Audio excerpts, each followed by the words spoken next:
we will now go into public session. We're going to be discussing the impact of the recent protests in Belfast on the local retail sector. And I'm delighted to welcome back Glyn Roberts.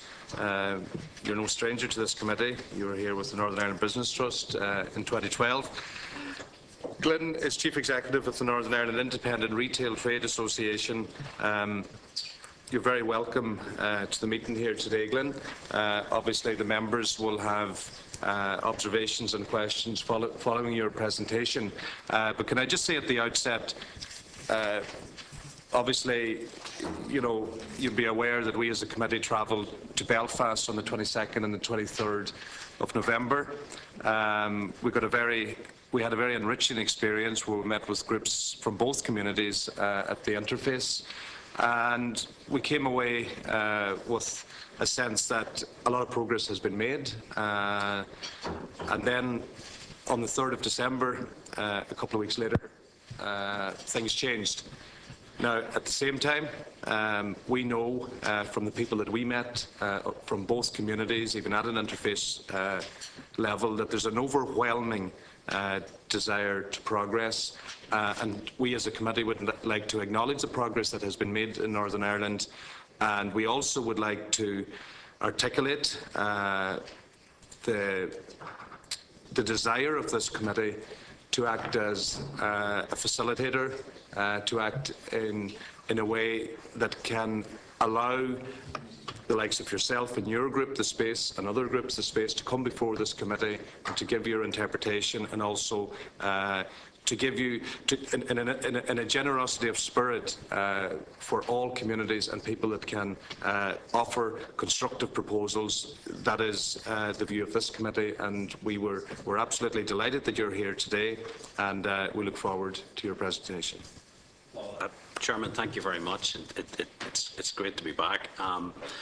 And I appreciate the opportunity to present on this very challenging subject.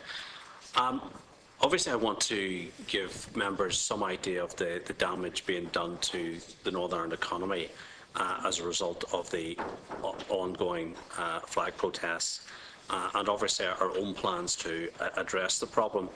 Just by a way of background, my organisation represents over 1,400 members in every village, town and city in Northern Ireland. Our members include independent retailers of all kinds, wholesalers, suppliers to the sector, and a number of affiliated chambers of commerce.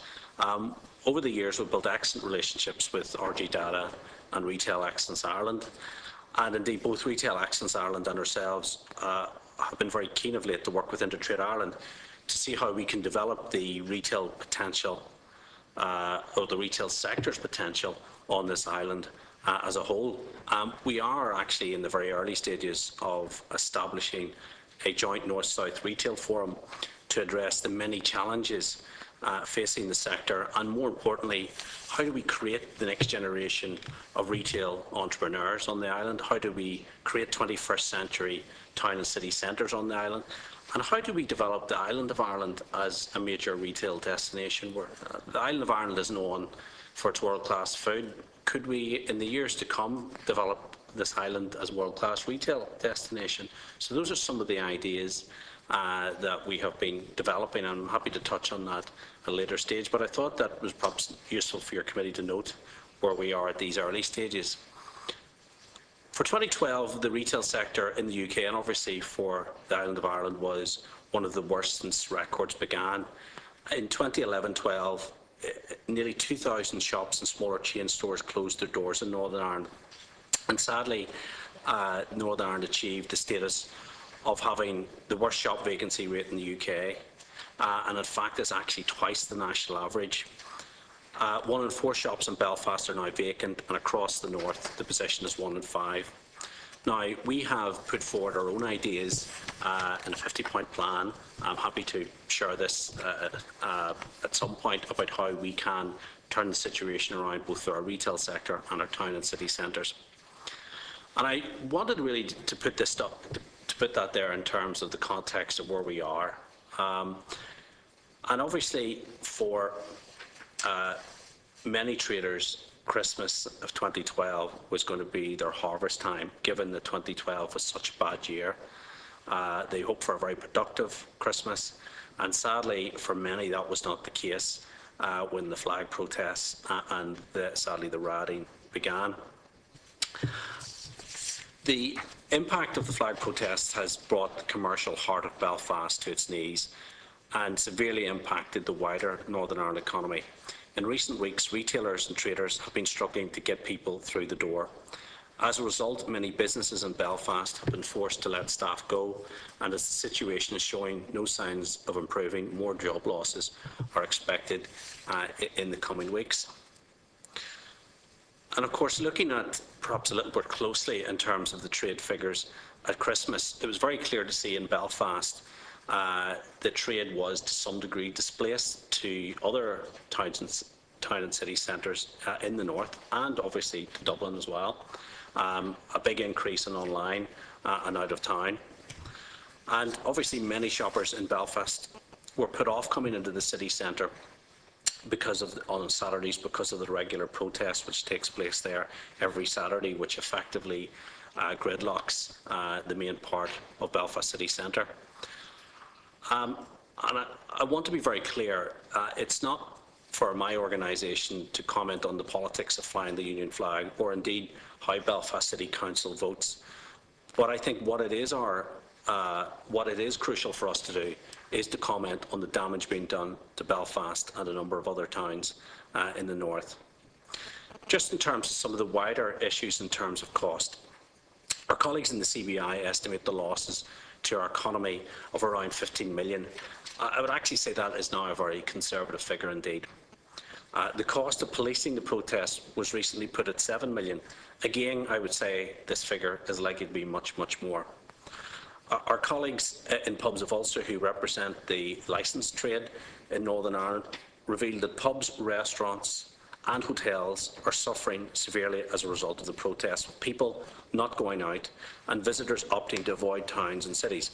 As a result, trade has dropped by an average of 30%, and in some cases by as much as 55% over recent weeks. In real terms, the hospitality industry is suffering a dramatic drop in turnover, with one publican alone reporting a loss of £95,000 before Christmas and £60,000 after the Christmas period, with another publican reporting the trade fell by 54% in 1 week alone. And obviously there is grave concern that the situation is showing no signs of improvement. However, what I think is very hard to put any sort of real figure on is the damage done to Northern Ireland's international reputation at a time where we're seeking both to attract more tourists and foreign direct investment. I've lost count of the number of international media that have reported the violence, from Al Jazeera to CNN, all sending highly damaging images of violence and rioting right across the world. And, Chairman, we want to be again very, very clear on this. We believe that the protests, the violence and illegal blocking of roads should end immediately. This is a political problem and can only be resolved by politics. And we would urge all of the political leaders to go the extra mile to resolve the flag issue and other grievances. And above all, let's take this problem off the streets. I think the bottom line in all of this is that political stability and greater progress on the shared future agenda is essential for sustained economic development. Divided societies are bad for business. Chairman, I'm very sure that you and your colleagues have saw the TV pictures of the riots in East Belfast on the Jnauary Road and the Albert Bridge Road, and I know that you're meeting some community representatives from Short Strand today. I was born and bred just off the Jnauary Road. I still live in East Belfast. I know that area faces huge challenges in terms of educational underachievement and are crying out for new jobs and private sector investment. But the reality is that is not going to happen while ongoing rioting and violence continue in those areas. In fact, many of our members and local traders in those areas are on their knees and will not last very much longer. And that will add again to the unemployment figures in that area. However, ourselves, Pubs of Ulster, Belfast Chamber of Commerce have joined together to bring solutions to ministers in the executive about how to address the problems facing our hospitality and retail sector in Belfast. On Tuesday, we met with 6 executive ministers from all of the parties to outline the need for an immediate funding of a marketing campaign to promote the city centre and to encourage the citizens of Belfast to exercise their civic responsibility and to support our retailers, pubs and restaurants, particularly in these next 2 weekends where they're effectively the payday weekends. This campaign will be called Backing Belfast, and you've seen that we have given to your clerk, and I think your members may have in front of you the copies of our strategy document, which we have submitted to executive ministers about how we see this to be funded, what are the core themes, and what is the immediate challenges that we need to face, because doing nothing is not an option. I think the second phase of the campaign has to aim to try and repair the international damage done to Northern Ireland's reputation as well. And as Belfast is the centre of the regional economy in Northern Ireland, it's vital that our efforts are focused there first. If it suffers, all of Northern Ireland will suffer, and we hope that by protecting the future of trade in Belfast, we are limiting the damage done to local businesses right across Northern Ireland, ensuring the sustainability of the local economy as a whole. We've been greatly encouraged by the level of support we have received from all 5 parties and welcome the continuing discussions focused on providing immediate support for the business community in Belfast. I think, without doubt, each minister that we've met has stepped up to the plate and vowed to look at ways to help traders and retailers through this difficult time. We've made significant progress, and we're looking at a number of options currently, including a commitment to provide an immediate marketing campaign and obviously to help businesses worst affected. There was some discussion about rate relief, and we're very clear that in the short term that's probably not going to run, and there's no point giving £1,000 of rate relief to businesses that are losing thousands of pounds every week. What we need are people, footfall in the city centre, customers in their shops, in their pubs, in their restaurants, and that's what we hope that this marketing campaign will do. And you'll see this weekend in particular great use of the social media. You may have seen it, Take Back Our City, Backing Belfast, all of that there will be hopefully trending on Twitter, on Facebook. There will be a lot of advertising, there'll be a lot of offers on. So, Chairman, I'd maybe encourage you and all your members, if there's nothing better to do next couple of weekends, you will definitely get a bargain and a good time in the city centre, the Belfast city centre. And of course, and I'm well aware of the MPs for West Tyrone and Fermanagh South Tyrone, obviously the fantastic opportunities Enniskillen and Omagh and Strabane have as well, so I just thought I'd get that in there before I get... I also hope to brief the leaders of Fianna Fáil and Sinn Féin while I'm down here, as well as representatives of the Department of Foreign Affairs. But, Chairman, if there's one message that I want to get across to you and your members, that I am optimistic that we can move this situation forward. And I think instead of dwelling on the problem, we've got to focus on the solutions. And we realise that all the marketing in the world won't amount to very much unless we actually do get this situation resolved, we get the protests ended. But doing nothing is not an option. Northern Ireland really has so much potential this coming year with the Derry City of Culture, with the G8, with the World Police and Fire Games, and I really do believe we will bounce back. And I think it is very, very clear, and I think the core message, and please pass this out to your constituents, don't let the protests put you off. Belfast, Northern Ireland is a great place to visit. If you're a tourist, we have some of the best, dare I say, restaurants and retailers in the world, and indeed we have some of the best retailers in the world. So please don't be put off by what you see.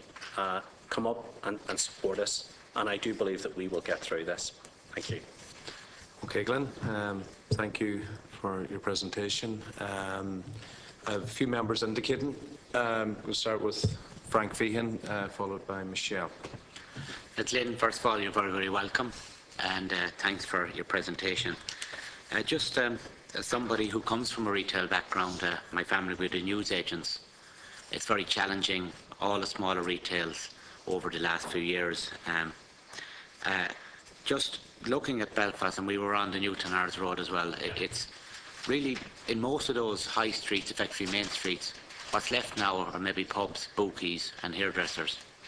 And after that, it's very, very difficult to tackle the out-of-town businesses, but also the main shops such as Aldi or Tesco or wherever. It's a huge issue. It's a huge issue in the UK, it's a huge issue in Northern Ireland, it's a huge issue down here. Are there any things that you would say to any businesses? Because most of them are just hanging on with whatever reserves they've left. And when the reserves go, their business, maybe they're not viable with the internet, or but is there anything, you mentioned the rates, and it's a clamour down here to get rid of rates for businesses, but is there any incentive that you feel could be there? Just secondly, as somebody who would not be put off by flags protests, I regularly go to Belfast and I find it very enjoyable, but I didn't go to Belfast because I just said, I don't need it.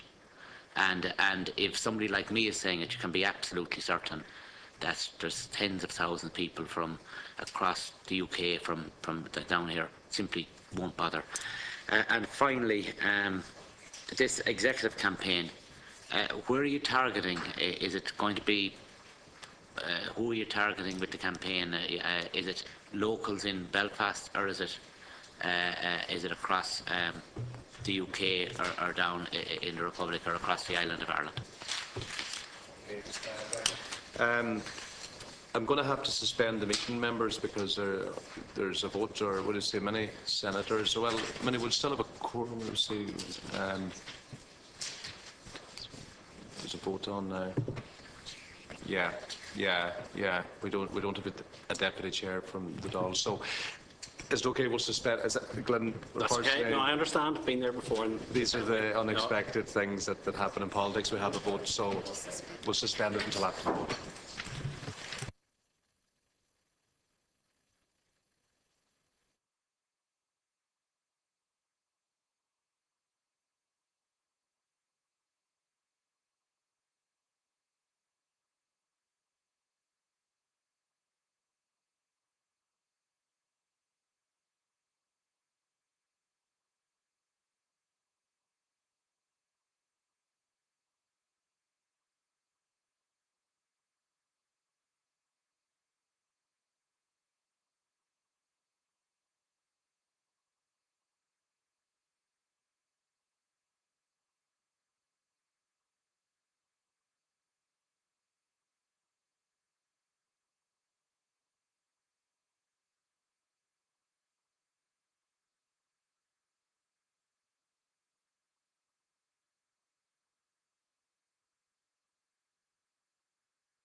two or three members indicating that they've questions. I think Brendan.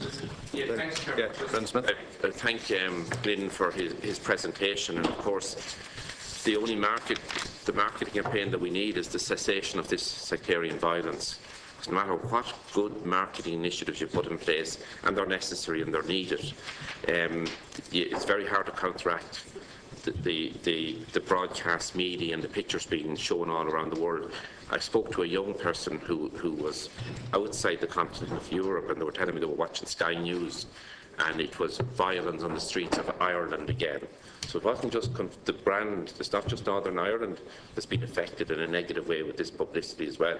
It's the whole island, because the person spoke to me in detail, and you know, whatever country was in, the Sky News that was shown there on that particular location was churning this out every few minutes. So it was very damaging for the whole island, and particularly Belfast. Did you mention, Glyn, was it 50 million or 50 million is the estimated loss in commerce to date? 15, well, that was estimated by... 15? Yes. I would say that is... That would be on the lower side of, I would have thought. I would say that that's a conservative figure. I think that obviously if you add in the cost of policing, and of course the impact that this is having on potential investors. I know investors that have seen the pictures on TV and pulled their project. And obviously that's a very hard thing to quantify. But I think that you're absolutely right in one sense about that we've got to end these protests and we've got to get them off the street, and you know, it has to be resolved politically. But doing nothing is not an option. And I think that we've got to do what we can to get particularly people in Belfast to come in and support their city centre at this difficult time. We've said it's their civic duty to do so, and you know, it's not every road that is blockaded in Belfast. It is not widespread violence in every part of the city. It is in a relatively small amount of areas, and that small minority that is involved in rioting is exactly what it is, a small minority. The vast majority of people have no time for riots, attacking the police, whatever. They may have their own views about the Union flag, that's fine, but they don't feel that it's necessary to attack the police to prove a point. So I think what we've got to get on is start and market, promote the city. And there was, a week or two ago, there was a sort of unofficial Twitter campaign called Operation Sit-In, which actually encouraged people to stay in Belfast after work. Now, it had some degree of success. I think it certainly took the edge of it. So what we've been thinking of is how do we build on that, and how do we use the social media to encourage people to come in and support the traders at this difficult time. So I think we've got to do everything we can. The most pressing need is to increase footfall numbers in Belfast city centre. And you know, hopefully this weekend all this campaign will start to bear some fruit. But you know, we've got to resolve the elephant in the room, and that is, you know, ending these protests and, you know, letting the politicians take charge of this issue and resolving it that way.